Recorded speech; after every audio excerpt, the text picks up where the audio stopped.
Welcome to my YouTube automotive channel. In today's video I have a 2026 Ford F-150 and I will show you the hidden storage compartment.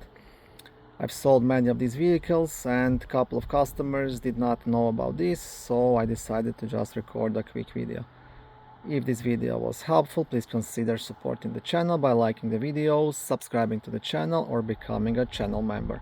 This video will apply to 14th generation of F-150 made from 2021 up to 2026 and possibly newer.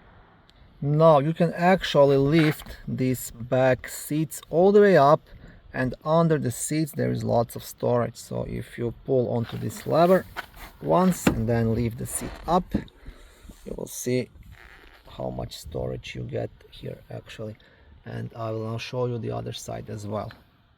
Same thing here, pull towards yourself and then lift this up and you can put lots of things down here.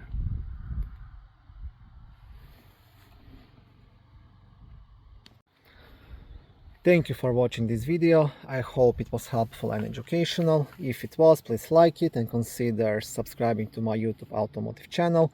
On my channel there is lots of how-to videos, do-it-yourself videos, car reviews, product reviews and other similar automotive topics.